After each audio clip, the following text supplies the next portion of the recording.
It's a cool morning and I figured I'd pack myself a bit of a wild salad. Nothing too complicated. A lot of the edible wildflowers are disappearing, but two trees in this area are perfect for making the bulk of the salad. One of which is this. This is called the American Basswood, but it's also known as the linden tree or the lime tree. It's got a few giveaways, the most clear being its seeds. It's got a single sort of leaf with a stalk of seeds coming off of it.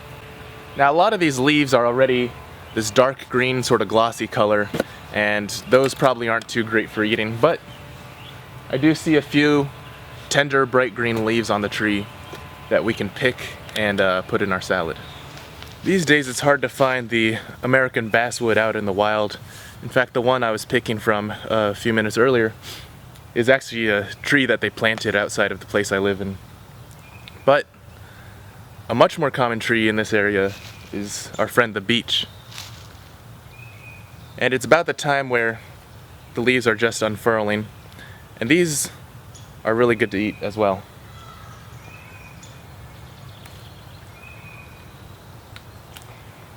They have sort of a tart taste. Although I imagine a lot of sort of leaves have that taste, but beech trees, their leaves tend to unfurl a little bit later in the year compared to the basswood. I saw some leaves coming out in the basswood when it was still snowing back in March. Although we did have a late winter, so. But again, you just collect the tender leaves, usually on the ends of branches, and these are good for eating.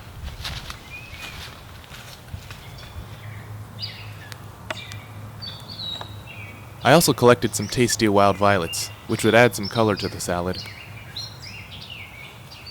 And some wood sorrels, which have a beautiful, sweet and tart taste.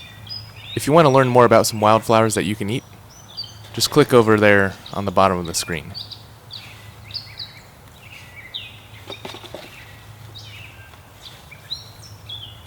So, that's the salad collected. I didn't want to get too much, but it's really quite colorful with all these flowers in it. And I did want to mention that one rule when you're picking and foraging for these wild edibles is try to take things from multiple sources. Don't just strip one tree of a bunch of leaves. And don't go after the best stuff necessarily, leave some good healthy leaves for the tree itself so it can continue to grow.